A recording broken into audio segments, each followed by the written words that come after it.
Hello students, आप सभी लोगों का आज की क्लास में बहुत बहुत स्वागत है। स्टूडेंट, जैसा कि आप सभी को पता है, हम लोग पॉलीमर के रिस्पेक्ट में जो पैरेलली दूसरा टॉपिक्स पढ़ रहे हैं, क्योंकि हमारा जो पॉलीमर है वो सिलेबस से हटा दिया गया है। और उसके रिगार्डिंग हम लोग नाइट्रोजन कंटेनिंग ऑर्गेनिक कंपाउंड में ऑब्जेक्टिव क्वेश्चंस की प्रैक्टिस कर रहे हैं। और मैंने अभी 2 क्लासों में आपके लगभग 100 ऑब्जेक्टिव कवर कर दिए हैं। जिन भी बच्चों ने नहीं किए हों वो ऑब्जेक्टिव क्वेश्चंस को करें। बच्चों, वो ऑब्जेक्टिव क्वेश्चंस इस तरह से क्रम में हैं जिससे आपको पूरा चैप्टर रिवाइज हो जाएगा, और पूरे चैप्टर में जो भी मेन पॉइंट्स हैं वो सब ऑब्जेक्टिव क्वेश्चंस के माध्यम से आपको दिए गए हैं।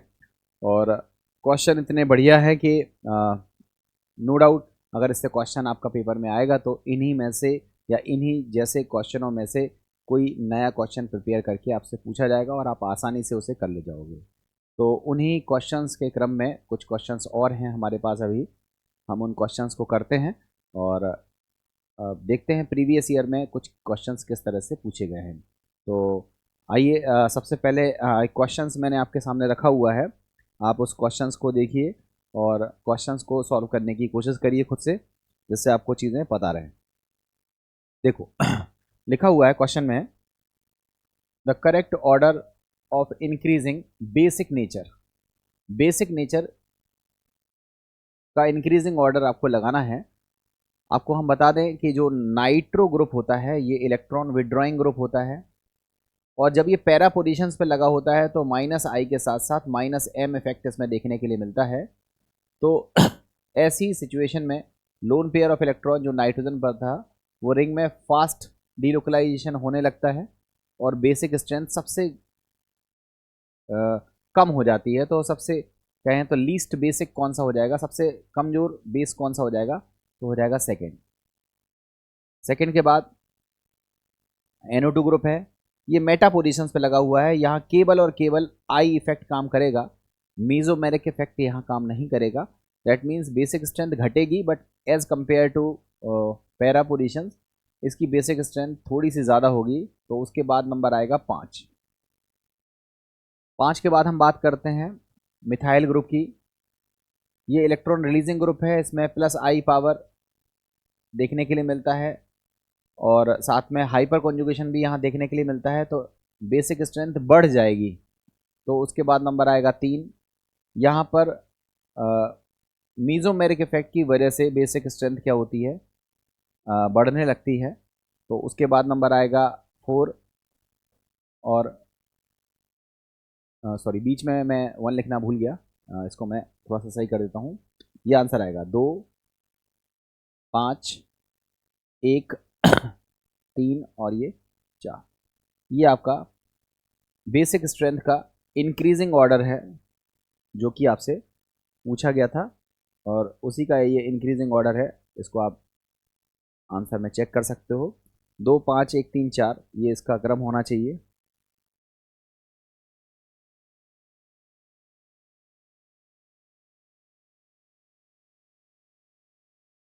ये है इसका आंसर है फर्स्ट। देखो 2, 5, 1, 3, 4 ये इसका सही आंसर होगा। जो increasing order of basic strength होगा वो होगा ए, आंसर होगा 101 का ए आंसर होगा। अब देखते हैं नेक्स्ट क्वेश्चन।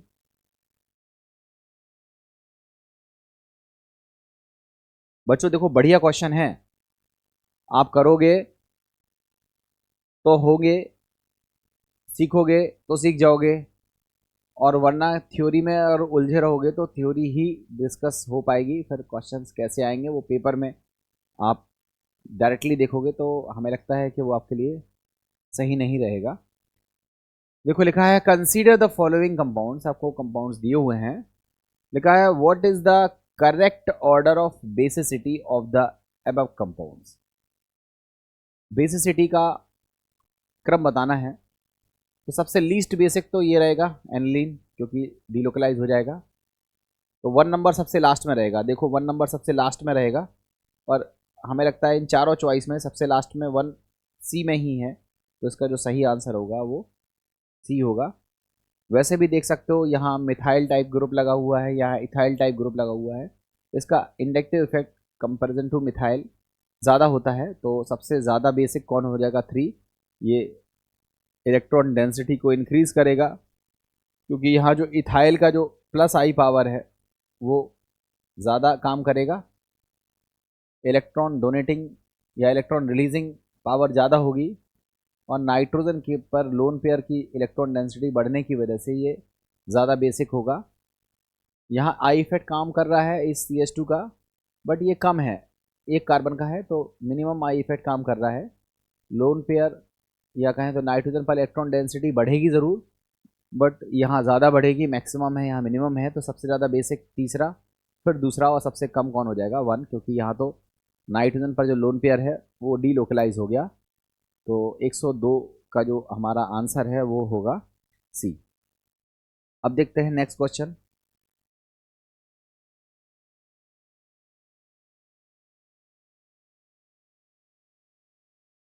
कह रहा है correct order of increasing basicity. Increasing basicity का ऑर्डर क्या होगा? देखो आपको पता है एनिलीन तो सबसे लीस्ट बेसिक होता है। एनिलीन के बाद नंबर आता है अमोनिया का, एनिलीन के बाद नंबर आता है अमोनिया का। तो देखो सबसे लीस्ट बेसिक एनिलीन, फिर अमोनिया। एनिलीन ये आंसर होगा नहीं, एनिलीन के बाद अमोनिया आना चाहिए। अमोनिया के बाद एनिलीन, ये आंसर होगा नहीं। बस इन दोनों में चूज करना है। पहले नंबर पर एनिलीन है, फिर अमोनिया है, ठीक है।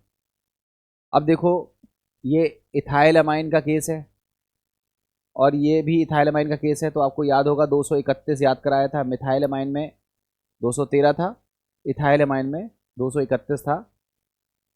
तो आप खुद से देखो सबसे ज़्यादा पावरफुल बेस कौन सा होगा? सेकेंडरी, ठीक है। तो आप देखो सबसे ज़्यादा पावरफुल सेकेंडरी, सेकेंडरी के बाद टर्सरी, और टर्सरी से पहले प्राइमरी। तो इसका आंसर बी नहीं होगा, इसका आंसर होगा सी। बच्चों आपको मैंने बताया था कि एक्वस फेज में, एक्वस फेज में जब हम मिथाइल डेरिवेटिव से रिगार्डिंग बात करते हैं, मिथाइल डेरिवेटिव के रिगार्डिंग बात करने का मतलब आप समझ रहे होगे, ये है मिथाइल एमाइन, ये है डाई मिथाइल एमाइन, ये है ट्राई मिथाइल एमाइन। तब आता है क्रम 213। सबसे ज़्यादा पावरफुल बेस कौन सा है? 2 डिग्री, फिर 1 डिग्री, फिर 3 डिग्री। और जब यही केस हम इथाइल को लेकर के लिखते हैं, that is ethyl amine,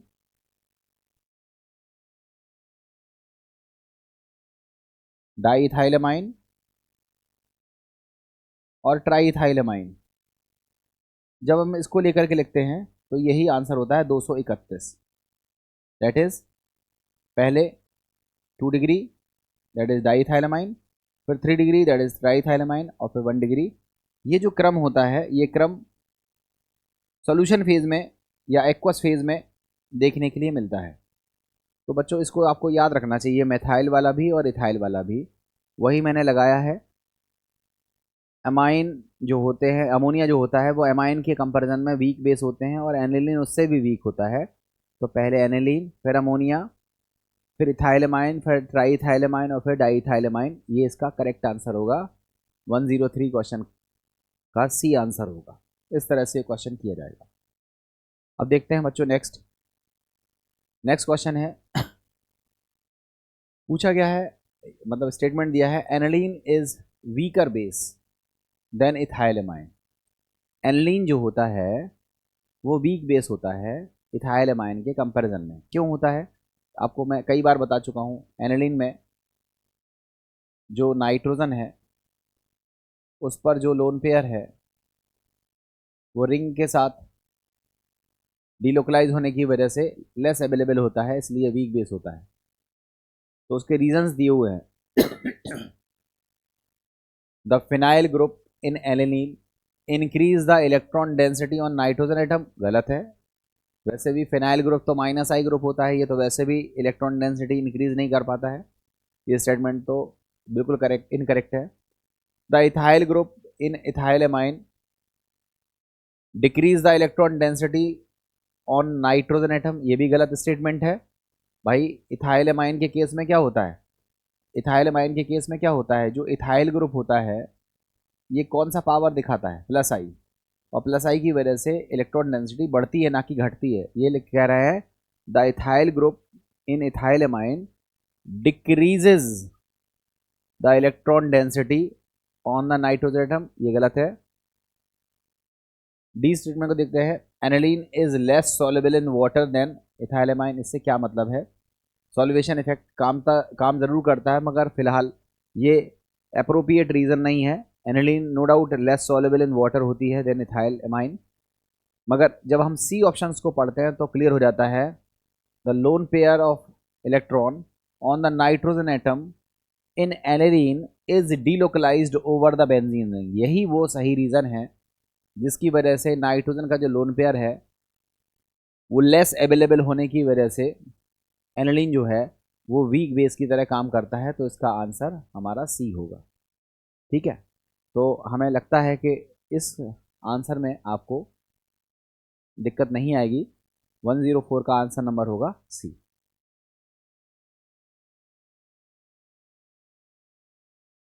amines का जो बेसिक कैरेक्टर है वो बहुत ज़बरदस्त इंपॉर्टेंट टॉपिक है।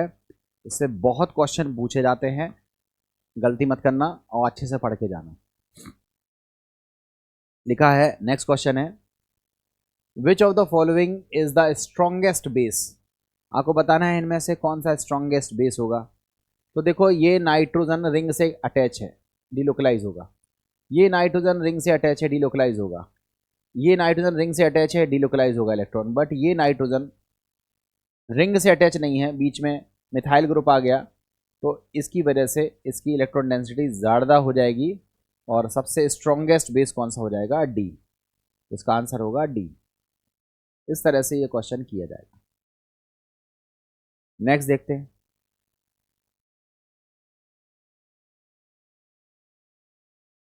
क्वेश्चन कह रहा है 106 है, among the following the strongest base. कौन सा स्ट्रॉन्गेस्ट बेस है? खुद से सोचो। यहाँ एनिलीन है बच्चों, ये जो स्ट्रक्चर है ये बेसिकली ये स्ट्रक्चर है, NO2 है जो कि अटैच है कहाँ पर? पैरा पोजिशंस पर, और उससे लगा हुआ है NH2, ये है। तो आपको मैंने अभी हाल सिखाया, एक तो ऑलरेडी डिलोकलाइजेशन हो रहा था, ऊपर से जो नाइट्रो ग्रुप है उसका कौन सा इफेक्ट लगता है? -I and -M। इसकी वजह से सबसे वीक बेस जो होगा वो ये होगा। तो ये तो आंसर नहीं होगा। यहाँ पर मेटा पोजिशंस भी वीक होगा, ये भी एनिलीन में नाइट्रोजन पर लोन पेयर डिलोकलाइज हो जाएगा, ये भी आंसर नहीं होगा। बट यहाँ जो नाइट्रोजन है वो रिंग से अटैच नहीं है, बीच में एक कार्बन आ गया, तो यहाँ पर +I पावर देखने के लिए मिलेगा, इलेक्ट्रॉन डेंसिटी बढ़ेगी, इसलिए इसका जो बेसिक कैरेक्टर है वो ज़्यादा होगा। तो 106 का जो आंसर है वो क्या होगा? डी होगा। इन चारों में अगर स्ट्रॉन्ग बेस की बात करें तो हमारा डी वाला आंसर होगा, जो स्ट्रॉन्ग बेस की तरह बिहेव करेगा। नेक्स्ट देखो, leakage of which gas was responsible for the Bhopal tragedy in. ठीक है, isothiocyanate methyl iso MIC gas जो होती है वो रिस्पॉन्सिबल थी हमारे भोपाल गैस ट्रेजेडी में, जिसका नाम था मिथाइल आइसोसाइनेट, MIC के नाम से चलता है, और इसका आंसर होगा ए। ठीक है, methyl isocyanate MnCO sorry CH3NCO, ये हमारा भोपाल गैस ट्रेजेडी के लिए रिस्पॉन्सिबल गैस थी। ये भी नाइट्रोजन कंटेनिंग ऑर्गेनिक कंपाउंड है, बहुत जहरीली गैस थी, और इस गैस की वजह से भोपाल में बहुत सारे व्यक्तियों की डेथ हो गई थी। ये चीज़ आपको पता होनी चाहिए।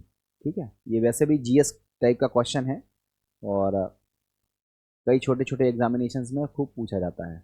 भोपाल गैस ट्रेजेडी जो थी उसके लिए रिस्पॉन्सिबल गैस कौन सी थी? MIC, methyl isocyanate. Next question है, which of the following amines will show carbylamine reaction. बच्चों आपको पता है carbylamine reaction primary amine देते हैं, 1 डिग्री एमाइन देते हैं, 2 डिग्री और 3 डिग्री एमाइन कार्बेल एमाइन रिएक्शन नहीं देते हैं। तो आपसे पूछ रहा है विच विल शो, तो आप देखो ये सेकेंडरी एमाइन है, ये शो नहीं करेगा, ये टर्सरी एमाइन है, शो नहीं करेगा, ये टर्सरी एमाइन है, शो नहीं करेगा, यही एकमात्र है जो प्राइमरी एमाइन है वो शो करेगा। ध्यान रखना, carpal amine reaction primary amine show करते हैं, फिर चाहे वो एलिफेटिक हो चाहे वो एरोमेटिक हो, वो कार्बल एमाइन रिएक्शन को शो करते हैं। ठीक है, नेक्स्ट देखो।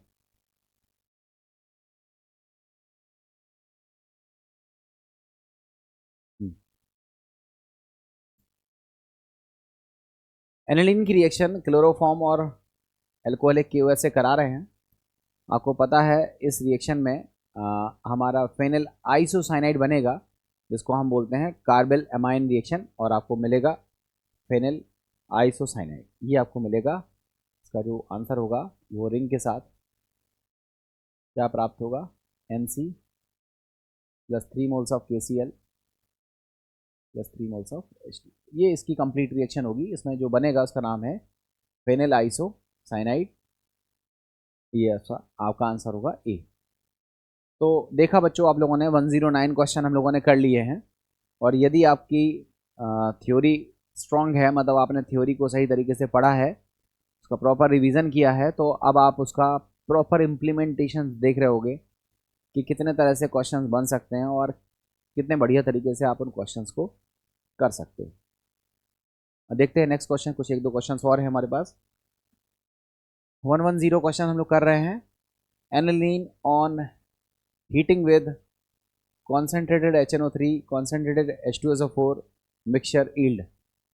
इसका मतलब है हम लोग नाइट्रेशन कर रहे हैं, एनिलीन का नाइट्रेशन कर रहे हैं। और आपको पता है एनिलीन जो है वो हाईली एक्टिवेटिंग ग्रुप की तरह बिहेव करती है। NH2 ग्रुप जो है वो एक्टिवेटिंग ग्रुप है, और ये रिंग को इस कदर एक्टिवेट कर देता है कि नाइट्रो ग्रुप 246 तीनों पोजीशंस पर एक साथ आ जाते हैं। तो 246 ट्राई नाइट्रोफिनॉल हम लोगों को मिलेगा। इस तरह की रिएक्शंस हमारी होगी। बट यहाँ पर इस तरह का कोई ऑप्शन नहीं दिया हुआ है, तो फिर हम तुरंत अपने डिसीजन को देखेंगे कि एनिलीन जो है उसका अगर हम नाइट्रेशन कराएंगे तो नाइट्रो ग्रुप ऑर्थो पे जुड़ेगा और पैरा पे जुड़ेगा, तो आपको मिलेगा ortho and para nitro aniline. ये आंसर होगा। देखो, जनरली होता ये है कि जब हम नाइट्रेशन कराते हैं तो नाइट्रेशन दो कंडीशंस में होता है। अगर हम नाइट्रेशन कराते हैं डाइल्यूट HNO3 से तो हमको मिलता है ऑर्थोनाइट्रोफिनॉल और ऑर्थोनाइट्रोएनिलीन और पैरानाइट्रोएनिलीन। मगर जब हम नाइट्रेशन स्ट्रॉन्ग कंडीशंस में कराते हैं, दैट मीन्स कॉन्सेंट्रेटेड HNO3 से कराते हैं, कॉन्सेंट्रेटेड H2SO4 से कराते हैं, तो हमें वाइट PPT मिलता है, जिसको बोलते हैं 246 ट्राई नाइट्रोएनिलीन। इसका वाइट PPT मिलता है। बट हमारे चॉइसेस में वो दिया ही नहीं है, तो फिर हम अपने डिसीजंस को इस तरह से सोचेंगे कि एनिलीन का नाइट्रेशन कराएंगे। एनिलीन चूंकि एक्टिवेटिंग ग्रुप होता है, साथ ही साथ ortho and para directing group की तरह भी बिहेव करता है, इसलिए जो कंपाउंड हमको मिलेगा उसका नाम है ऑर्थो नाइट्रो एनिलीन और पैरा नाइट्रो एनिलीन। इस तरह से 110 क्वेश्चन 110 क्वेश्चन आपका हो जाएगा। अब देखो कितना बढ़िया क्वेश्चन है ये। नेक्स्ट, इस क्वेश्चन को ट्राई करो, बताओ क्या बनेगा। ये हमारे पास टोलुइन है। In the following sequence of reaction what will be D. तो डी आपको बताना है। क्या बनेगा, सोच के बताओ क्या बनेगा। यहाँ पर आपका बेंजोइक एसिड बनेगा, बेंजोइल क्लोराइड बनेगा, फिर आपका एमाइड बनेगा, और उसके बाद उसको जब आप हीट करोगे तो आपको मिलेगा साइनाइड। ठीक है, मिथाइल आइसो साइनाइड आपको मिलेगा। ये आपका 111 जो क्वेश्चन है उसका जो आंसर है फिनाइल आइसो साइनाइड आपको मिलेगा। ठीक है, तो आपको मिलेगा फिनाइल आइसो साइनाइड मिलेगा। ये फिनाइल आइसो साइनाइड आपको मिलेगा।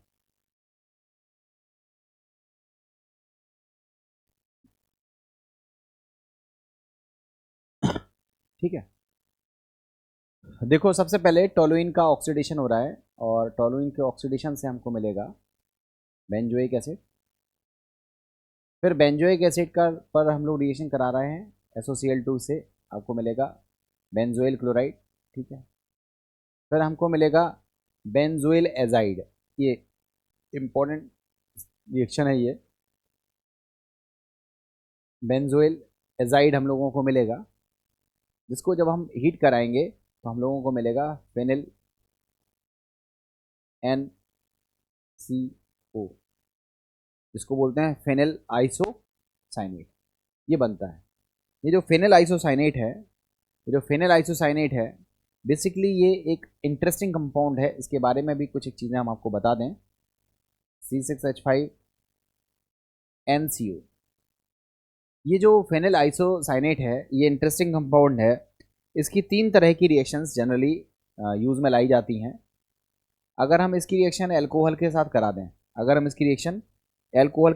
दें, तो हम लोगों को मिलेगा C6H5 NH COOR,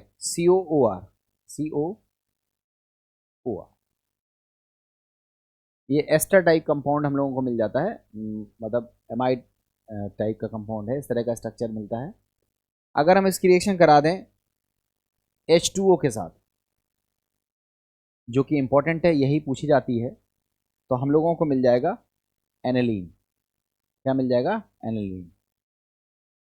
और एक रिएक्शन और है जो फेमस है। अगर इसकी रिएक्शन हम कराते हैं RNH2 से, तब हम लोगों को मिलता है रिंग के साथ NHCONHR,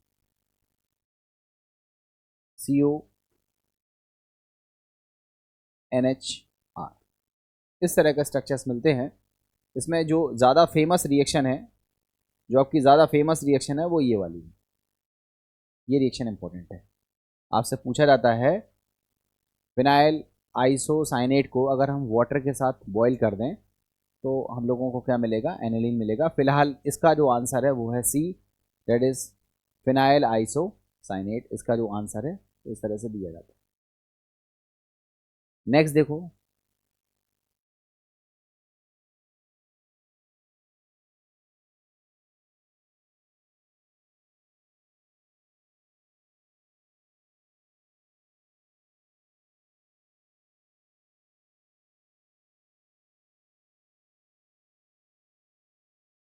ये देखो,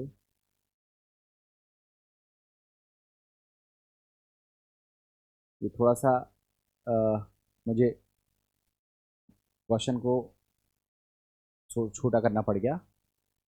प्रिडिक्ट द प्रोडक्ट, आपको एक प्रोडक्ट प्रिडिक्ट करना है और थोड़ा सोचो और बताओ कि अगर हम सेकेंडरी अमाइन की रिएक्शन NaNO2 और HCl के साथ कराएंगे तो आपको क्या मिलेगा? आपको पता होना चाहिए। नाइट्रोसो टाइप कंपाउंड मिलता है जो कि ऑयली होता है। तो इसका जो आंसर है वो सोच के बताओ कि कौन सा कंपाउंड आपको मिलेगा। ये आप सोच के बताओ। देखो, NO ये रहता है, इसको बोलते हैं नाइट्रोसो कंपाउंड। ये आपको मिलेगा, इसका आंसर होगा D। ठीक है। सेकेंडरी अमाइन की रिएक्शन NaNO2 और HCl से कराते हैं तो आपको नाइट्रोसो टाइप कंपाउंड मिलता है, दैट इज आंसर होगा D। अगर प्राइमरी अमाइन होता और वो भी एलिफेटिक टाइप होता तो आपको अल्कोहल मिलता, और अगर एरोमेटिक टाइप प्राइमरी अमाइन है NaNO2 HCl से रिएक्शन कराते पर हमें मिलता है बेंजीन डाइएजोनियम क्लोराइड, जिस रिएक्शन को हम बोलते हैं डाइएजोटाइजेशन। अब देखते हैं नेक्स्ट क्वेश्चन को।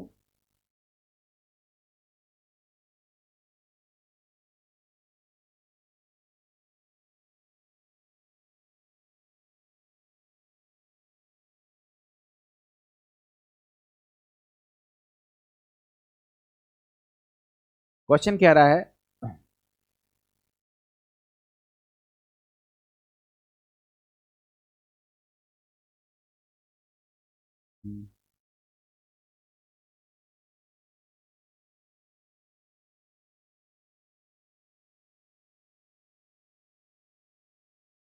देखो, क्वेश्चन नेक्स्ट है हमारा और इसमें पूछा जा रहा है which of the following reactions is और आर इलेक्ट्रोफिलिक सब्स्टिट्यूशन। अब आप बताओ इलेक्ट्रोफिलिक सब्स्टिट्यूशन रिएक्शन कौन सी होती है? ब्रोमिनेशन ऑफ एनिलीन, हाँ होती है। नाइट्रेशन ऑफ एनिलीन, हाँ होती है। सल्फोनेशन ऑफ एनिलीन, ये भी होती है। तो ऑल ऑफ दीज, इसका आंसर होगा D। ये वो आंसर है। ये जितनी भी रिएक्शंस हैं ये किस कैटेगरी में है? इलेक्ट्रोफिलिक सब्स्टिट्यूशन टाइप की रिएक्शंस हैं। ये 113 क्वेश्चन का आंसर है। देखो 114 क्वेश्चन को चेक करते हैं। आपसे कह रहा है इस फिल इन द फ्लैंक्स को भरना है। 1 positions to the NH2 group in the aniline have the high electron density and NH2 group act as a powerful 2 group। तो देखो आपको ये पता होना चाहिए कि जो एनिलीन है उसमें ये जो NH2 ग्रुप है इस पर जो लोन पेयर होता है ये रिंग के साथ कॉन्जुगेशन में रहता है। तो इस तरह से जब हम रीजोनेटिंग स्ट्रक्चर्स बनाते हैं, जब हम एनिलीन के रीजोनेटिंग स्ट्रक्चर्स बनाते हैं तो हम क्या देखते हैं कि जो ऑर्थो पोजीशंस है उस पर इलेक्ट्रॉन डेंसिटी ज़्यादा रहती है और जो पैरा पोजीशन है, जो आपकी पैरा पोजीशन है उस पर भी इलेक्ट्रॉन डेंसिटी क्या रहती है, ज़्यादा रहती है। ऑर्थो पर ज़्यादा रहती है और पैरा पर ज़्यादा रहती है और इसको हम बोलते हैं एक्टिवेटिंग ग्रुप। जो NH2 ग्रुप है ये रिंग के इलेक्ट्रॉन डेंसिटी को बढ़ा रहा है, so it is called activating group. तो दोनों चीज़ें देखने के लिए मिलती हैं। तो अगर आप इसको ऐसे पढ़ो, ऑर्थो एंड पैरा, आप ऐसे पढ़ो, ortho and para positions to the NH2 group, NH2 के ऑर्थो और पैरा पर इन द एनिलीन, एनिलीन में NH2 के ऑर्थो और पैरा पोजीशंस पर have the high electron density, ज़्यादा इलेक्ट्रॉन डेंसिटी होती है, and NH2 group act as a powerful activating group. इसको क्या पढ़ेंगे, एक्टिवेटिंग ग्रुप। तो यहाँ पर भरना चाहिए ऑर्थो पैरा और यहाँ पर भरना चाहिए एक्टिवेटिंग। तो चेक करो, ortho para, ortho para, ortho Meta तो होगा नहीं, मेटा पैरा होगा नहीं, ऑर्थो पैरा होगा। अब ये डीएक्टिवेटिंग ग्रुप है, ये एक्टिवेटिंग, तो डीएक्टिवेटिंग तो होता नहीं है, ये क्या होता है, activating. So answer will be second. Second answer होगा कि NH2 ग्रुप के ऑर्थो और पैरा पोजीशंस पर इलेक्ट्रॉन डेंसिटी ज़्यादा होती है और NH2 ग्रुप जो होता है वो as a activating group behave करता है। तो ये 114 क्वेश्चन का बी आंसर है, ये आपको समझ आ गया होगा। अब बच्चों नेक्स्ट क्वेश्चन है, ये असर्शन रीजन वाला क्वेश्चन है और पूछा जाता है, लिखा है mono substituted aniline derivatives can be prepared by controlling the activating effect of NH2 group in electrophilic substitution reactions of aromatic amines. Substitution occur at ortho and para positions due to high reactivity of aromatic amines। ठीक है, इसका meaning आपको proper समझ में आ रहा होगा। जैसे थोड़ी देर के लिए हम आपको बताएं कि अगर हम एनिलीन हैं, अगर एनिलीन है और हम चाहें कि इस पर रिएक्शन करा दें, इलेक्ट्रोफिलिक सब्स्टिट्यूशन रिएक्शन करा दें, ब्रोमिनेशन करा दें, तो अगर हम कंट्रोल्ड रिएक्शन नहीं कराते हैं तो इस तरह का कंपाउंड मिलता है, याद होगा आपको 2,4,6 ट्राई ब्रोमो एनिलीन। तो ये क्या मिलता है, ये ट्राई डेरिवेटिव मिलता है। अगर हम चाहते हैं कि ब्रोमो और ऑर्थो केवल ऑर्थो पर आए और पैरा पर आए, तो आपको पता है हम लोग NH2 ग्रुप का क्या करते हैं, प्रोटेक्शन करते हैं। प्रोटेक्शन करने के लिए हम लोग जो रिएक्शन यूज़ करते हैं उसका नाम होता है एसाइलेशन। तो हम एनिलीन का एसाइलेशन कराते हैं, एनिलाइड बनाते हैं और फिर ब्रोमिनेशन कराते हैं, तो हमें ऑर्थो और पैरा प्रोडक्ट ही मिलते हैं, मोनो सब्स्टिट्यूएंट मिलता है। वही चीज़ यहाँ लिखी हुई है, लिखा है mono substituted aniline derivatives can be prepared by controlling the activating effect of NH2 group. बिल्कुल सही स्टेटमेंट है ये, कि अगर हम मोनो एनिलीन डेरिवेटिव बनाना चाहते हैं तो हमें NH2 के जो एक्टिवेटिंग इफेक्ट है उसको कंट्रोल करना पड़ेगा, और कंट्रोल हम कब करते हैं, जब हम एनिलाइड बनाते हैं। तो स्टेटमेंट ए इज करेक्ट है, और ऐसा इसलिए करना पड़ता है कि in electrophilic substitution reactions aromatic amines substitution occur at ortho and para positions due to the high reactivity of aromatic amines. बिल्कुल सही है, क्योंकि अगर एनिलीन में जो NH2 ग्रुप होता है वो एक्टिवेटिंग ग्रुप होता है, जिसकी वजह से रिंग इतनी ज़्यादा एक्टिवेट हो जाती है कि उसमें ऑर्थो और पैरा डेरिवेटिव्स आपको एक साथ देखने के लिए मिलते हैं। तो रीज़न भी करेक्ट है और एक्सप्लेनेशन भी सही है, तो इसका जो आंसर होना चाहिए वो ए होना चाहिए। That is both A and R R correct.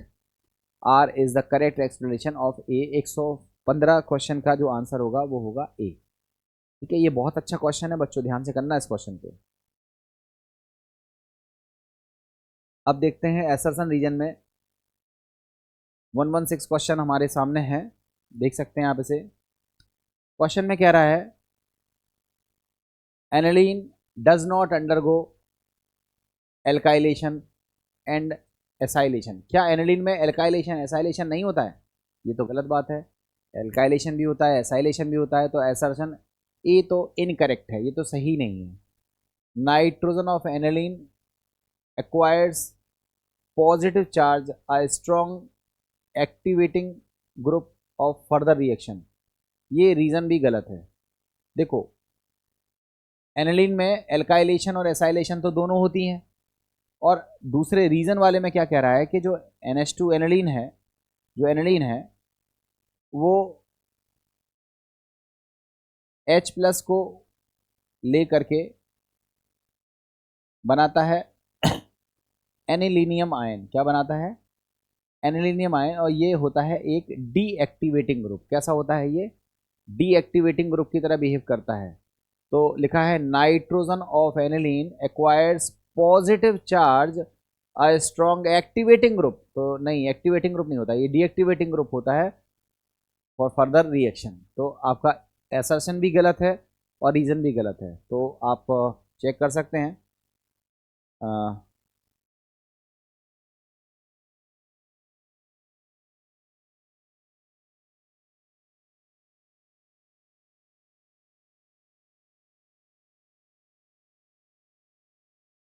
इसमें जो एक्सप्लेनेशन दिया हुआ है 116 का, वो है सी, ए इज करेक्ट।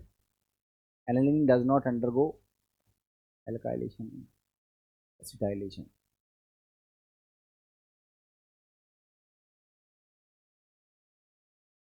नहीं, इसमें एक्चुअली ये गलत स्टेटमेंट्स हैं। इसका जो सही आंसर होगा वो assertion and reason both are incorrect. इसमें दोनों इनकरेक्ट होंगे, इसमें नहीं है ये क्वेश्चन का चॉइस। इसको आप समझ लीजिए, इसमें दोनों इनकरेक्ट स्टेटमेंट्स हैं। ठीक है, अब हम लोग बात करते हैं नेक्स्ट क्वेश्चन की।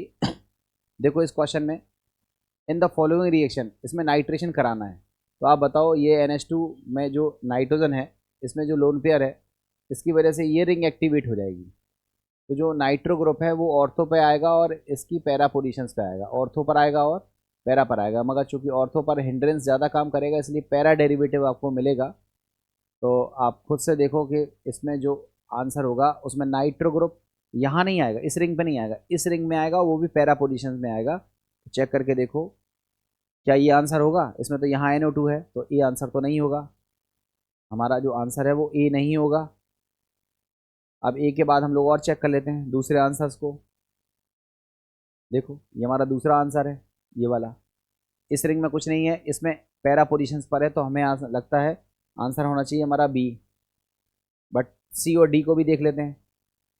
सी में NO2 ग्रुप यहाँ पे आया है इस वाली रिंग में, तो आंसर सी भी नहीं होगा।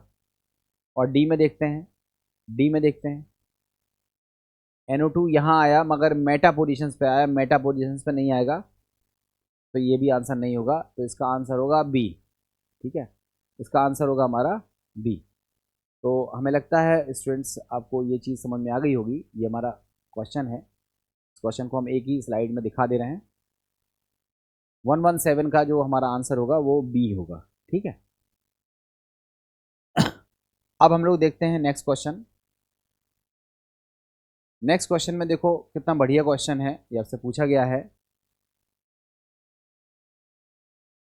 Toluene is नाइट्रेटेड and the resulting product is reduced with tin and hydrochloric acid।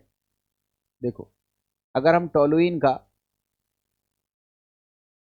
Toluene का नाइट्रेशन करते हैं, मतलब रिएक्शन कराते हैं किसकी? कॉन्सेंट्रेटेड HNO3 की in presence of concentrated H2SO4, तो जो हमको मिलता है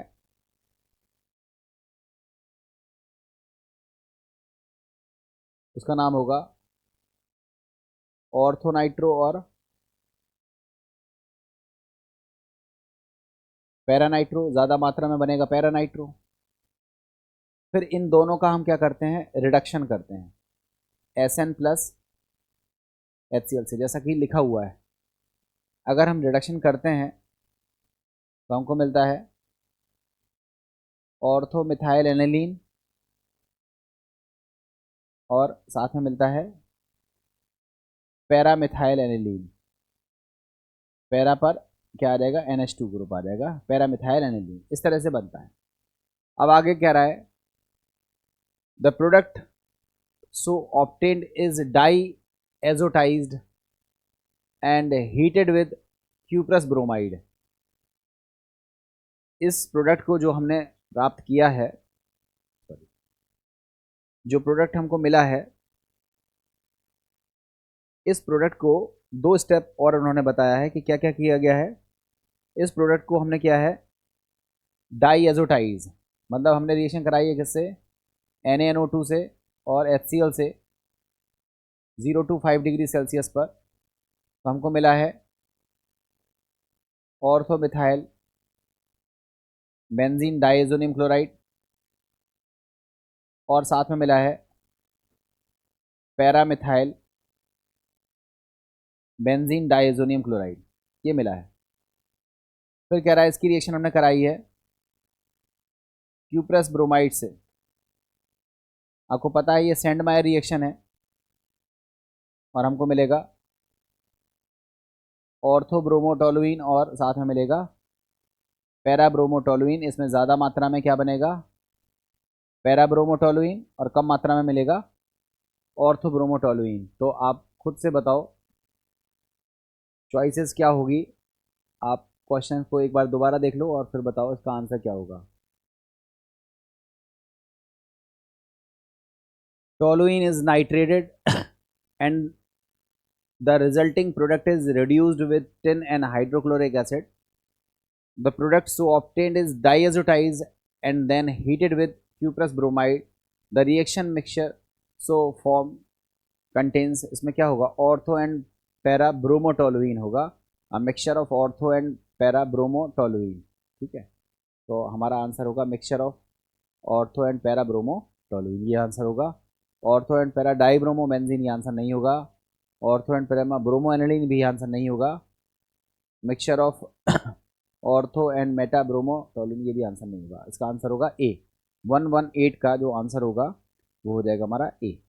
ठीक है, इस तरह से करना है। अब देखते हैं नेक्स्ट क्वेश्चन को।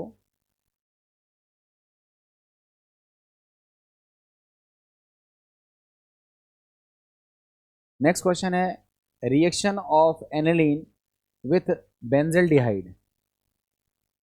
बेंजल्डिहाइड की जो रिएक्शन हम कराते हैं तो इस रिएक्शन में H2O निकलता है, एनिलीन से H2 और एल्डिहाइड से O। तो एक तरह से ये जो हमारी रिएक्शन है वो कंडेंसेशन टाइप की रिएक्शन है। देखो इसमें शिफ्ट बेस बनता है, याद होगी रिएक्शन आपको। मैं रिएक्शन लिख के दिखाता हूँ। देखो ये हमारे पास है एनिलीन, इसकी रिएक्शन कराते हैं किससे, बेंजल्डिहाइड से। याद है H2O निकल जाता है, और ऐसी रिएक्शन जिसमें जो प्रोडक्ट बने वो किसी छोटे मॉलिक्यूल के रिमूवल से बनता है, शिफ्ट बेस बनता है, तो ऐसी रिएक्शन को हम बोलते हैं कंडेंसेशन रिएक्शन। तो ये हमारी रिएक्शन है कौन सी, कंडेंसेशन रिएक्शन है। तो इसका 119 का जो आंसर होगा वो सी होगा। अब हम लोग बात करते हैं नेक्स्ट क्वेश्चन की, aniline on reaction with acyl chloride. Aniline की रिएक्शन अगर हम एसाइल क्लोराइड से करा दें, ये एसिटेनिलाइड बनता है, इसका आंसर होगा सी। देखो ये हमारे पास है एनिलीन, और एनिलीन की रिएक्शन हम कराते हैं CH3 COCl से pyridine की प्रेजेंस में, तो हमको मिलता है ये कंपाउंड NHCOCH3। तो इसको बोलते हैं एसिटेनिलाइड। ये हमारा 120 का जो आंसर होगा वो होगा सी। ठीक है, नेक्स्ट क्वेश्चन देखते हैं। नेक्स्ट क्वेश्चन देखो, बढ़िया क्वेश्चन है। Aniline on heating with fuming sulphuric acid. अगर एनिलीन का हम सल्फ्यूरिक एसिड से रिएक्शन कराते हैं तो एनिलीन सल्फेट हमारा बनता है, ठीक है, जिसमें रीअरेंजमेंट होने के बाद सल्फेनिलिक एसिड मिल जाता है। तो हमारा जो आंसर होगा वो होगा बी। 121 का जो आंसर होगा वो होगा बी, दैट इज सल्फेनिलिक एसिड हमें मिलेगा। देखो इस तरह से रिएक्शन होती है, याद होगा आपको। ये हमारे पास एनिलीन है, इसकी रिएक्शन हम कराते हैं किससे? H2SO4 से। इस रिएक्शन से पहले एसिड बेस रिएक्शन होती है, बनता है सॉल्ट, और इस सॉल्ट का जब होता है, सॉरी, इस सॉल्ट का जब होता है रीअरेंजमेंट, जब हम हीट करते हैं तो इसका रीअरेंजमेंट हो जाता है और हमको इस तरह का स्ट्रक्चर मिलता है। इसको बोलते हैं सल्फेनिलिक एसिड। तो ये हमको मिल जाता है। तो एनिलीन के सल्फोनेशन से हमें सल्फेनिलिक एसिड मिलता है एट लास्ट।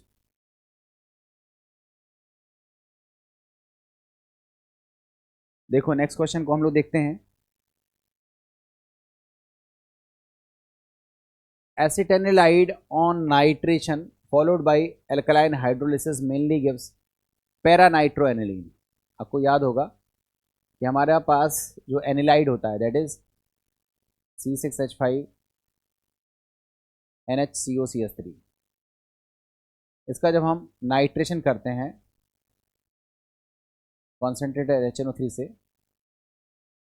कॉन्सेंट्रेटेड H2SO4 की प्रेजेंस में, तो हम लोगों को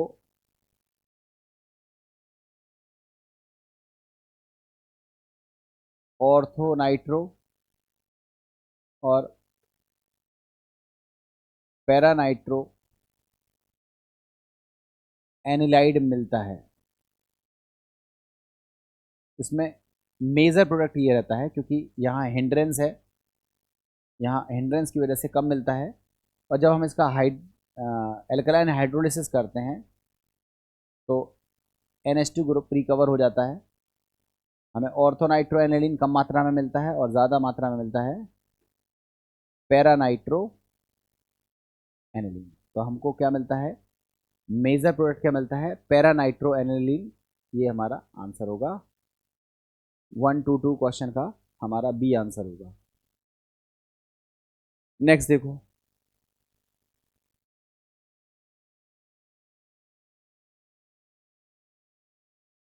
aniline on treatment with aqueous bromine. Aqueous bromine के साथ जब हम इसकी रिएक्शन कराते हैं तो वाइट पीपीटी मिलता है 2,4,6 ट्राई ब्रोमो एनिलीन का। तो इसका आंसर होगा ए। 123 का जो आंसर होगा वो होगा ए। नेक्स्ट है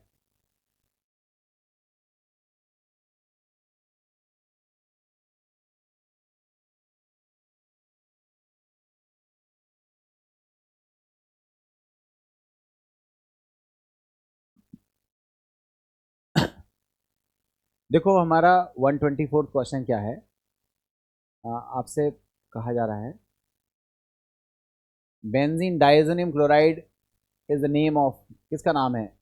तो C6H5N2Cl को बोलते हैं बेंजीन डाइजोनियम क्लोराइड। यह आपका आंसर होगा। 125 क्वेश्चन में कह रहा है the diazotization of two feebly basic aromatic amines is achieved by using. आप बताओ डाइएजोनियम सॉल्ट जब बनाते हैं एमाइन से, एरोमेटिक एमाइन से, तो किसकी रिएक्शन कराते हैं? सल्फ्यूरिक एसिड की नहीं, नाइट्रोसो सल्फ्यूरिक एसिड की नहीं, नाइट्रस एसिड की। हम रिएक्शन कराते हैं किसकी? नाइट्रस एसिड की, दैट इज HNO2 की। और HNO2 को हम कहाँ से लेके आते हैं? हम इसकी रिएक्शन कराते हैं, इसको प्राप्त करने के लिए रिएक्शन कराते हैं NaNO2 की और HCl की, और टेम्परेचर रखते हैं 0 to 5 डिग्री सेल्सियस, तब जाकर के हमारा डाइएजोनियम सॉल्ट बनता है। तो 125 का जो आंसर होगा वो होगा सी।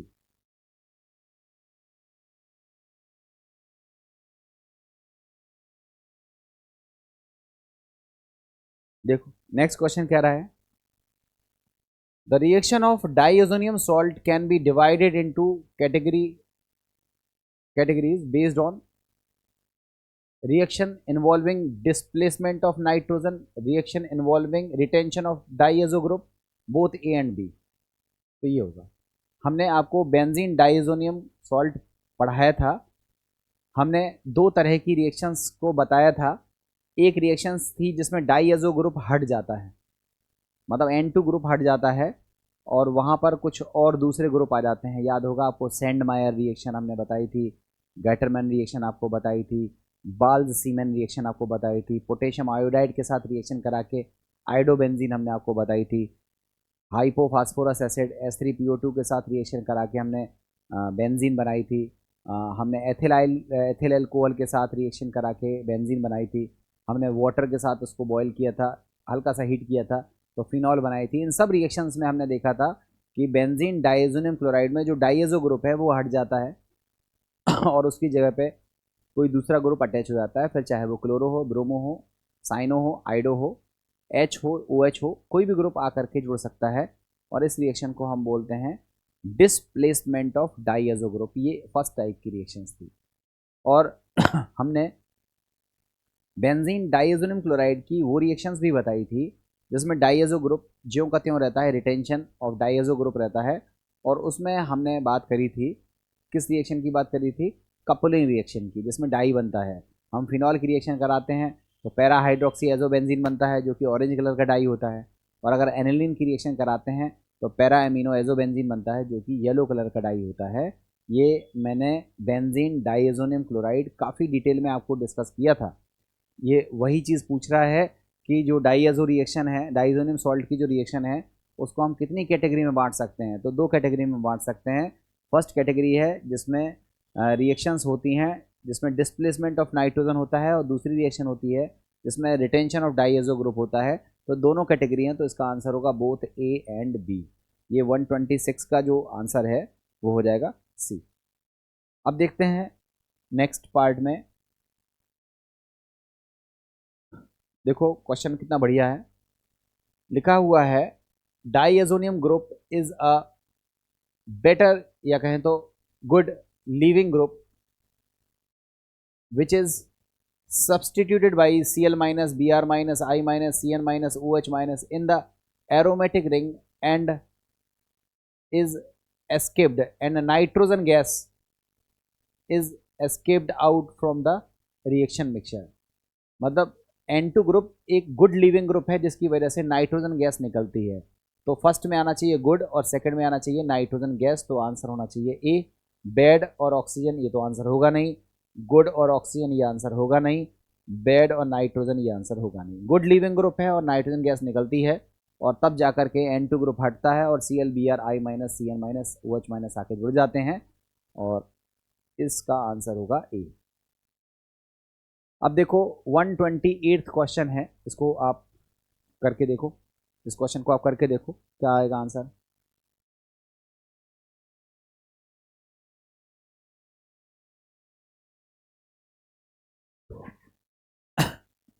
कह रहा है क्वेश्चन में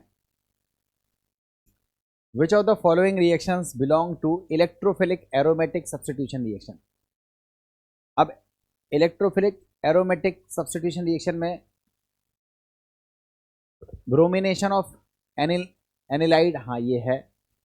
coupling reaction of aryl diazonium salt, ये भी है।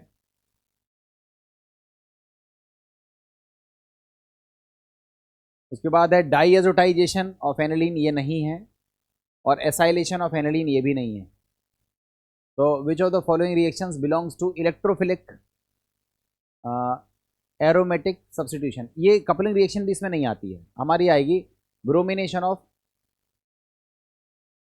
एसिटेनिलाइड। ब्रोमिनेशन ऑफ एसिटेनिलाइड जो है वो आपकी इलेक्ट्रोफिलिक सब्स्टिट्यूशन टाइप की रिएक्शन होगी, और इसका जो आंसर होगा वो ए होगा। ठीक है, नहीं है, सॉरी ये मैं गलत भूल गया, इसका आंसर एक्चुअली इसका आंसर ये जो ब्रोमिनेशन है वो भी कपलिंग वो भी इलेक्ट्रोफिलिक सब्स्टिट्यूशन टाइप रिएक्शन है, और जो कपलिंग रिएक्शन है वो भी एरोमेटिक इलेक्ट्रोफिलिक सब्स्टिट्यूशन टाइप की रिएक्शन होती है। तो ये दोनों रिएक्शन है, तो इसका जो आंसर होगा वो फर्स्ट एंड सेकंड दोनों रिएक्शन होंगी, ये इलेक्ट्रोफिलिक सब्स्टिट्यूशन टाइप की रिएक्शन है। ठीक है, ये दोनों reaction aromatic electrophilic substitution type की नहीं है, ये दो रिएक्शन है, तो इसका आंसर होगा फर्स्ट एंड सेकेंड। गलत बोल गया था, सॉरी। देखते हैं नेक्स्ट क्वेश्चन को। क्वेश्चन है which of the following compounds will not undergo azo coupling reaction with benzene diazonium chloride. कौन है जो एजो कपलिंग रिएक्शन को शो करता है? एजो कपलिंग रिएक्शन को कौन शो करता है? एनिलीन शो करता है, फिनॉल शो करता है, एनिसॉल शो करता है, sorry will not show, will not undergo, कौन शो नहीं करता है? तो आंसर याद रखिएगा, एनिलीन शो करेगा, फिनॉल शो करेगा, एनिसॉल शो करेगा, बट नाइट्रोबेंजीन शो नहीं करेगा। इसमें नाइट्रो ग्रुप डीएक्टिवेटिंग ग्रुप होता है और ये एरोमेटिक इलेक्ट्रोफिलिक सब्स्टिट्यूशन रिएक्शन की स्पीड को घटा देता है, जिसकी वजह से इसका आंसर डी नहीं होगा। बाकी तीन जो है वो कपलिंग रिएक्शन को शो करेंगे। नेक्स्ट क्वेश्चन को हम लोग देखते हैं अब। 130th क्वेश्चन देखो। Aniline reacts with NaNO2 and HCl at room temperature, further react with warm water। आपको याद कराया था मैंने, ये हमारे पास है एनिलीन, हमारे पास है एनिलीन, हम इसकी रिएक्शन कराते हैं किससे? NaNO2 HCl से, तो हमको मिलता है बेंजीन डाइएजोनियम क्लोराइड। इसको अगर हम वाटर के साथ बॉयल कर दें, वाटर के साथ बॉयल कर दें, तो हमें मिल जाएगी फिनॉल। तो इसका आंसर होगा 130th का बी। इसमें हम लोगों को क्या मिलेगा? फिनॉल मिलेगा। 130th का बी आंसर होगा। नेक्स्ट क्वेश्चन को देखो।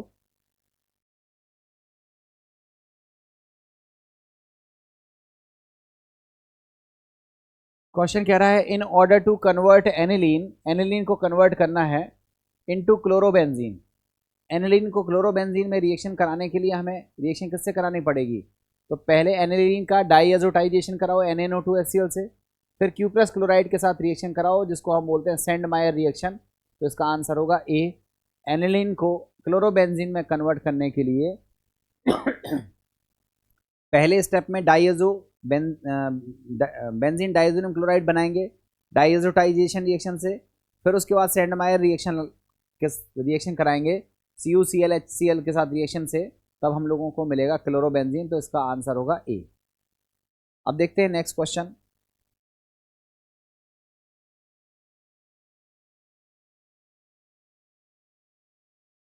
देखो ये बढ़िया क्वेश्चन है। एनिलीन का रिएक्शन करा रहे हैं हम एसिटिक एनहाइड्राइड और पिरिडीन से, तो एसिटेनिलाइड मिलेगा। एसिटेनिलाइड का रिएक्शन KBrO3 से करा रहे हैं, उसके बाद हम इसका हाइड्रोलिसिस कर रहे हैं, ठीक है। उसके बाद हम लोग इसकी रिएक्शन NaNO2HCl के साथ करा रहे हैं, फिर CuHBr के साथ रिएक्शन करा रहे हैं। तो आप बताएं इसमें क्या प्रोडक्ट आपको बनता हुआ दिख रहा है? क्या प्रोडक्ट आपको बनता हुआ दिखेगा? थोड़ा सा चेक कर लें हम प्रोडक्ट में कौन कौन से दिए हुए हैं। हाँ ठीक है। हाँ ठीक, यहाँ देखो, देखो ये एनिलीन है, इस पर एसिटिक एनहाइड्राइड की रिएक्शन कराओगे तो आपको पहले मिलेगा, पहले स्टेप में मिलेगा NHCO3। फिर जब हम इसकी रिएक्शन कराएंगे किससे? KBrO3HBr से, तो हम लोगों को मिलेगा पैराब्रोमो एसिटेनिलाइड, ये मिलेगा। दो स्टेप हो गए। तीसरे स्टेप में जब हम इसका एसिडिक हाइड्रोलिसिस करेंगे तो पैराब्रोमो एनिलीन मिल जाएगा। पैराब्रोमो एनिलीन के बाद हम इसकी रिएक्शन कराएंगे NaNO2HCl के साथ, तो हम लोगों को मिलेगा para bromo benzene diazonium chloride, और उसके बाद फिर रिएक्शन कराएंगे CuBr HBr से, तो डाइएजोनियम ग्रुप हट जाएगा और हमको मिलेगा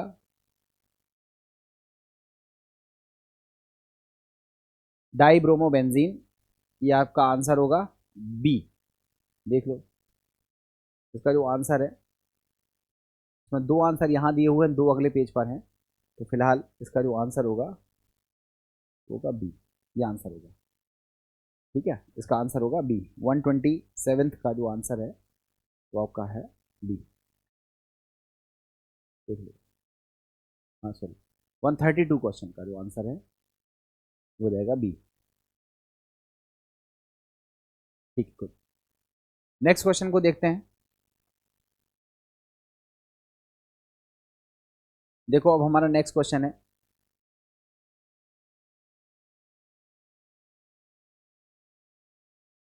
आपसे कह रहा है aniline is a set of the following reactions yielded a colourful coloured product Y. Aniline का एक रिएक्शन दिया हुआ है, आपसे पूछ रहा है कि कहां पर डाई बनेगा। एनिलीन की रिएक्शन NaNO2 HCl से कराएंगे तो डाइएजोनियम क्लोराइड बनेगा, और डाइएजोनियम क्लोराइड की रिएक्शन कराएंगे NN डाई मिथाइल एनिलीन से, NN डाई मिथाइल एनिलीन से कराएंगे, क्या बनेगा। आप इस रिएक्शन को देखो, करके देख लो, खुद ही समझ में आ जाएगा। ये एनिलीन की रिएक्शन हम कराएंगे तो हमको मिलेगा बेंजीन डाइएजोनियम क्लोराइड, इसकी रिएक्शन करा रहे हैं NN डाई मिथाइल एनिलीन से, तो ये HCl निकल जाएगा, और जो डाई बनेगा उसका स्ट्रक्चर ये होगा रिंग,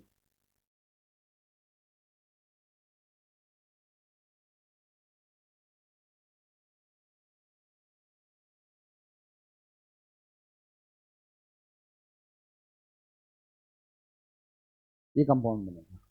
ठीक है, चेक कर लो आप ये कंपाउंड कहाँ पर है, कौन से चॉइस में है। मैं थोड़ा सा इसको जूम आउट कर दे रहा हूँ, आपको चारों एक साथ दिखने लगेंगे तो आप डिसाइड कर सकते हो। ये है, ये आपका आंसर मिल रहा है बी। ये देखो, ये रिंग और ये कंपाउंड मिल रहा है, देख लो स्ट्रक्चर दिख भी रहा है, ये आपका स्ट्रक्चर दिख भी रहा है, चेक कर लो। ये इसका आंसर है बी। तो 133 का जो आंसर है वो है बी। ठीक है, अब देखते हैं नेक्स्ट क्वेश्चन को।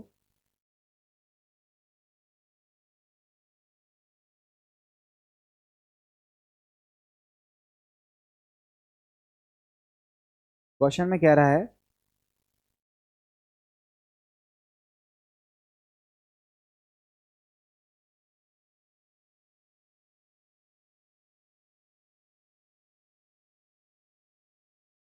इन द केमिकल रिएक्शन, एक केमिकल रिएक्शन दी है, एनिलीन की रिएक्शन NaNO2 HCl से करा रहे हैं, तो बेंजीन डाइएजोनियम क्लोराइड बन रहा है, फिर CuCN के साथ रिएक्शन करा रहे हैं तो साइनोबेंजीन बनेगा। क्या बनेगा, साइनोबेंजीन बनेगा। तो आपको मिलेगा बेंजीन डाइएजोनियम क्लोराइड, और साइनोबेंजीन को हम बोलते हैं बेंजोनाइट्राइल, तो इसका जो आंसर होगा वो होगा बी। पहले वाले में मिलेगा बेंजीन डाइएजोनियम क्लोराइड एंड बेंजोनाइट्राइल, यहाँ पर मिलेगा बेंजीन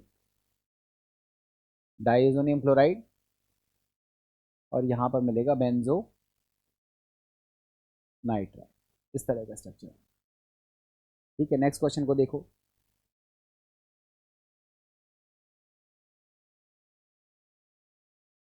देखो नेक्स्ट क्वेश्चन को देखो,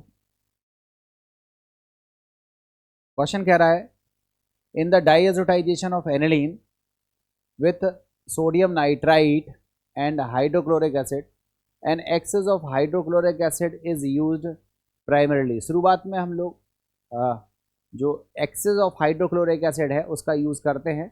ऐसा क्यों होता है आप खुद से समझ सकते हो, क्योंकि NaNO2 और HCl के साथ रिएक्शन से हम लोगों को क्या मिलता है, नाइट्रस एसिड मिलता है, और नाइट्रस एसिड के साथ साथ, पहले चॉइसेस को देख लेते हैं उस हिसाब से बताते हैं। लिखा है suppresses the concentration of free aniline available for coupling in the diazotization of aniline with sodium nitrite and hydrochloric acid. The excess of hydrochloric acid is primarily used. ठीक है, suppress the hydrolysis of phenol, ensure the stereometric amount of nitrous acid. उसके बाद है neutralisation the base liberated.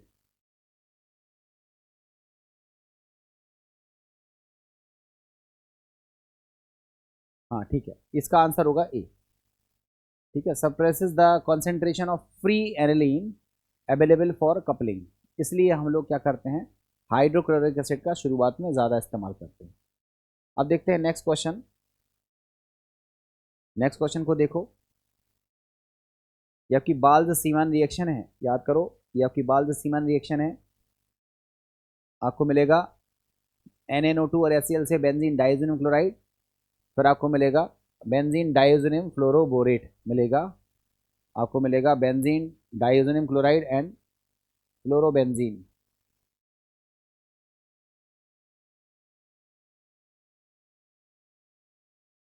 हाँ ठीक है, actually हमें यहाँ पर हीट का साइन भी लगाना चाहिए था। बेंजीन डाइज़ोनियम क्लोराइड मिलेगा जिसमें HbF4 की रिएक्शन से बेंजीन डाइज़ोनियम फ्लोरोबोरेट मिलेगा, जिसको स्ट्रांगली हीट करेंगे तो हमें फ्लोरोबेंजीन में कन्वर्ट होता हुआ दिखेगा। तो उसका आंसर होगा सी, बेंजीन डाइज़ोनियम क्लोराइड ये मिलेगा और फ्लोरोबेंजीन ये मिलेगा। दो प्रोडक्ट आपको मिलेंगे ए एंड बी के फॉर्म में। नेक्स्ट देखो,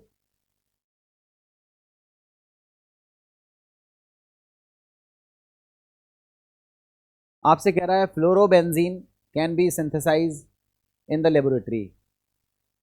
कैसे बनती है, from aniline by diazotization followed by heating the diazonium salt with HbF4। तो ये आंसर होगा, इस तरीके से आपकी फ्लोरोबेंजीन बनती है। इसके पहले वाली रिएक्शन यही थी। ठीक है, नेक्स्ट देखते हैं 138 क्वेश्चन को।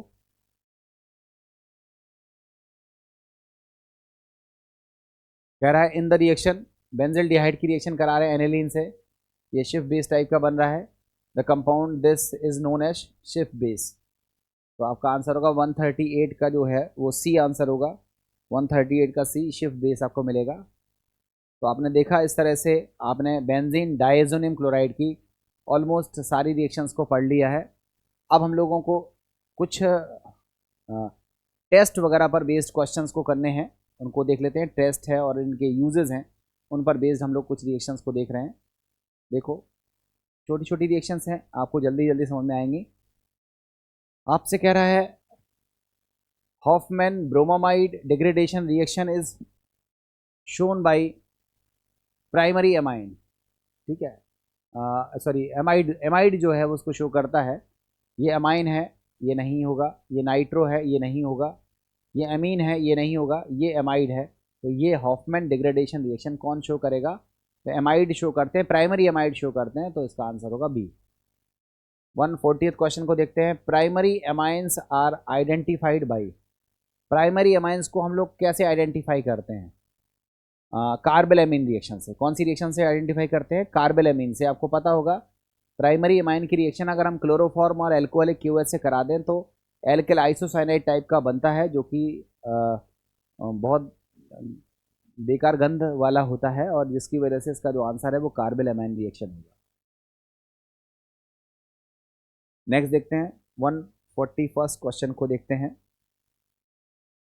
Which of the following compounds will dissolve in alkali solution after it undergoes reaction with Hinsberg reagent? देखो आपने प्राइमरी, सेकेंडरी और टर्सरी एमाइन के टेस्ट में आपने हिंसबर्ग रिएजेंट को देखा था। मैंने आपको बताया था कि जो प्राइमरी एमाइंस होते हैं वो हिंसबर्ग रिएजेंट से रिएक्ट भी करते हैं और एल्कली में सॉल्युबल भी होते हैं। सेकेंडरी एमाइन रिएक्ट तो करते हैं बट वो सॉल्युबल नहीं होते हैं, और टर्सरी एमाइन हिंसबर्ग रिएजेंट से रिएक्शन नहीं करते हैं। तो आपसे वही पूछ रहा है which of the following compound will dissolve in an alkali solution. तो कौन डिजोल्व होगा, तो आप बताओ। ये टर्सरी एमीन है, ये तो रिएक्शन नहीं करेगा। ये सेकेंडरी एमीन है, सॉल्युबल नहीं होगा। ये भी सेकेंडरी अमीन है, सॉल्युबल नहीं होगा। यहाँ पर रिएक्शन भी करेगा और सॉल्युबल भी होगा एल्कली में, तो इसका आंसर होगा ए। 141 का आंसर होगा ए। देखते हैं एक क्वेश्चन को और। विच of the following is soluble in sodium hydroxide? Sodium hydroxide में सॉल्युबल कौन होगा? सोडियम हाइड्रोक्साइड में सॉल्युबल कौन होगा? तो आप खुद से देख लो। ये हमारे पास है एल्किल अमीन, ये हमारे पास है प्राइमरी अमीन है। इसकी रिएक्शन हम करा रहे हैं C6H5SO2Cl, ये करा रहे हैं C6H5SO2Cl, इसके साथ करा रहे हैं, जिसको हम बोलते हैं हिंसबर्ग रिएजेंट। ये HCl निकलेगा और HCl निकलने के बाद RNHSO2, ये जो H है ये एसिडिक है और इसकी प्रेजेंस की वजह से वो सॉल्युबल होता है। तो आप खुद से देखो, SO2NH ये है, इसमें ये वाला H एसिडिक है तो ये सॉल्युबल होना चाहिए। यहाँ तो H ही नहीं है, ये सॉल्युबल नहीं होगा। यहाँ NH2 है, वो SO2 से कनेक्ट नहीं है, तो ये भी आंसर नहीं होगा। यहाँ NH है मगर वो SO2 से कनेक्ट नहीं है, तो ये आंसर भी नहीं होगा। इसका जो आंसर होगा ए होगा, जो कि NaOH में सॉल्युबल होगा। ये हिंसबर्ग रिएजेंट से हमने रिलेट किया है और ये आपको समझ में आ गया होगा। 143rd क्वेश्चन को हम लोग देख लेते हैं। हम लिखा है, नेक्स्ट क्वेश्चन को देख लेते हैं।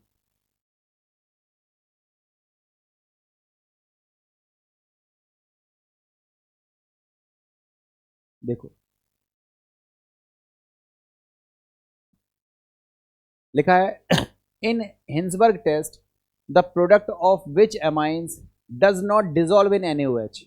तो सेकेंडरी अमाइन डिजोल्व नहीं होता है, प्राइमरी अमाइन तो रिएक्ट भी करता है, डिजोल्व भी होगा, ये आंसर नहीं है। ये प्राइमरी अमाइन है, रिएक्ट भी करता है, डिजोल्व भी होगा, ये आंसर नहीं है। ये टर्सरी अमाइन है, ना रिएक्ट करेगा ना डिजोल्व होगा। यहाँ रिएक्शन तो करेगा हिंसबर्ग के साथ और साथ में NaOH में डिजोल्व भी हो जाएगा, तो ये आपका आंसर होगा सी। 143rd का आंसर होगा सी। अब देख लेते हैं नेक्स्ट क्वेश्चन को।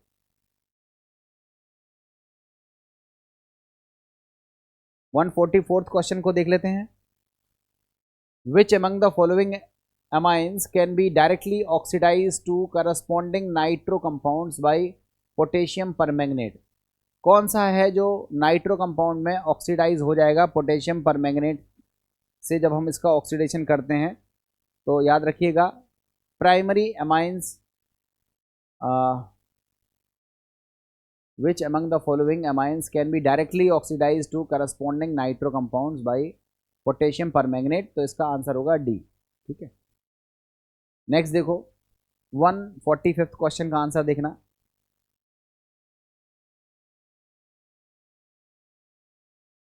Which of the following methods is generally not employed for the separation of primary, secondary and tertiary amine? Not employed कौन सा है जो हम लोग प्राइमरी, सेकेंडरी और टर्सरी अमाइन को सेपरेशन में इस्तेमाल नहीं करते हैं? Fractional distillation, Hinsberg, Hoffmann method और फिल्ट्रेशन। तो आई थिंक आप सभी लोगों को इसका आंसर पता चल रहा होगा कि फिल्ट्रेशन से अगर हम सेपरेट करते होते तो फिर हमें कुछ पढ़ने की ज़रूरत ही नहीं थी। तो फिल्ट्रेशन मेथड का हम इस्तेमाल नहीं करते हैं प्राइमरी, सेकेंडरी और टर्सरी अमाइन को सेपरेट करने के लिए। देखते हैं 146 क्वेश्चन है। लिखा है, अ mixture of 1 degree, 2 degree and 3 degree amines can be separated by Hinsberg reagent which is benzene sulphonyl chloride. ये होता है हिंसबर्ग रिएजेंट, अभी हाल सिखाया हमने, C6H5SO2Cl, इसको बोलते हैं बेंजीन सल्फोनिल क्लोराइड, इसी को कहते हैं हिंसबर्ग रिएजेंट। और इसकी सहायता से हम प्राइमरी, सेकेंडरी और टर्सरी अमाइंस में सेपरेशन कर लेते हैं। और किस तरह से करते हैं ये आपको पता है कि प्राइमरी अमाइंस जो होते हैं वो हिंसबर्ग से रिएक्शन करते हैं और जो बनता है वो NaOH में सॉल्युबल होता है।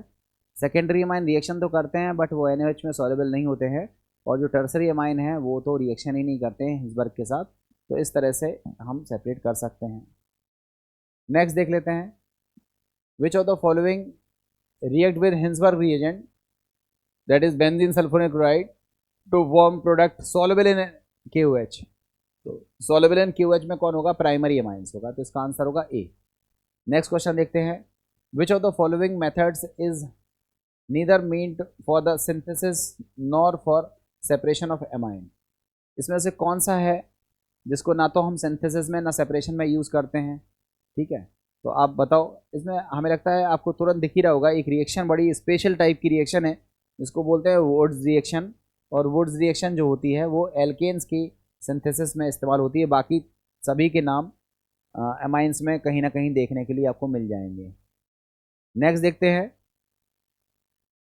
Azo dye test given by, azo dye test कौन देता है? एजोडाई टेस्ट बेंजीन डाइजेनियम क्लोराइड बनाना पड़ता है ना पहले, तो आपको कहना पड़ेगा कि ये प्राइमरी एमाइंस जो है वो इस टेस्ट को शो करते हैं, मगर एमाइंस में सभी तरह के एमाइंस शो करेंगे। ठीक है, 149 का जो आंसर है वो है only primary amines, aromatic amines, ये रहेगा इसका सही आंसर है। In the explosive amatol TNT is mixed with, किसके साथ मिक्सड किया जाता है? तो अमोनियम नाइट्रेट के साथ मिक्सड किया जाता है TNT को, तब जाके हमारा एक्सप्लोसिव बनता है जिसका नाम होता है एमाटोल। तो बच्चों आपने 150 क्वेश्चंस आज कर लिए और ये क्वेश्चंस आपकी पूरी थ्योरी पर बेस्ड थे। अब हम लोग एक नई वीडियो में PYQ सॉल्व करेंगे और ये सारे PYQ जो अभी तक आए हुए हैं, मतलब रिसेंटली 5-7 सालों में, 10 सालों में, हम उनको कवर करेंगे। लगभग 50 क्वेश्चन इसमें भी मैंने लिए हैं। CBSE AIPMT वगैरह सारे क्वेश्चंस किसी न किसी ईयर में आपसे पूछे गए हैं, तो अब हम उस सीरीज़ पर बात करेंगे। मोस्टली क्वेश्चंस या तो आपने करे होंगे, तो बहुत जल्दी जल्दी क्वेश्चंस को अब हम लोग करेंगे, और अब हम लोग PYQ क्वेश्चंस को और सॉल्व कर लेंगे, तो हमारा ये चैप्टर पूरी तरह हो जाएगा। तो बच्चों इस चैप्टर से आपको पढ़ने का ढंग सीखना है। जिस तरह से हमने थ्योरी डिस्कस करी, थ्योरी के बाद कितने सारे क्वेश्चन सॉल्व किए, यही तरीका आपको लगाना है। केमिस्ट्री अगर पढ़ना है, फिजिक्स आपको पढ़ना है, बायोलॉजी आपको पढ़ना है, या मैथ्स आपको पढ़ना है, तो थ्योरी के साथ साथ बहुत धमाकेदार प्रैक्टिस आपको करनी पड़ेगी। इवन जब आप बिगिनर्स हो तो हम तो फिर कहेंगे आपको कि कम से कम 300-400 क्वेश्चंस आपको हर चैप्टर के लगाने ही हैं, और ज़्यादा लगा पाएँ तो बहुत बढ़िया है। जितने ज़्यादा क्वेश्चंस आप लगाएंगे उतना ज़्यादा आपका कॉन्सेप्ट मजबूत होगा और उतना बढ़िया आपका अप्रोच डेवलप होगा पेपर को सॉल्व करने के लिए और आपका सिलेक्शन उतना ही जल्दी हो जाएगा। और अगर आप क्वेश्चंस नहीं लगाते हो तो फिर समस्या कहाँ आती है? आपको पता है कि पेपर जिस दिन आपको मिलता है वो आपके लिए टेस्टिंग डे हो जाता है। इसलिए टेस्टिंग डे में अगर आप अच्छा नहीं कर पाते हो तो फिर आपको पूरा 1 साल फिर तैयारी करनी पड़ती है, क्योंकि बार बार तो एग्ज़ाम होता नहीं है, साल में एक ही बार होता है, और आपको पूरी साल भर की मेहनत एक दिन में दिखानी पड़ती है। इसलिए खूब सारी प्रैक्टिस करके जाएं, इतनी प्रैक्टिस करके जाएं कि क्वेश्चंस पर आप ऐसे हाथ रखें तो आपके क्वेश्चन जल्दी जल्दी सॉल्व हों और आपका सिलेक्शन भी जल्दी हो जाए। इसी उम्मीद के साथ मैं आज के वीडियो को यहाँ पे क्लोज़ कर रहा हूँ, और कल की क्लास में मैं PYQ को सॉल्व करूँगा, और तब जा कर के मैं कहूँगा कि नाइट्रोजन कंटेनिंग ऑर्गेनिक कंपाउंड हमारा पूरी तरह से फिनिश हो गया है। इसी उम्मीद के साथ कि आप प्रैक्टिस करते रहेंगे। आज के इस वीडियो को क्लोज़ करते हैं। Thank you very much.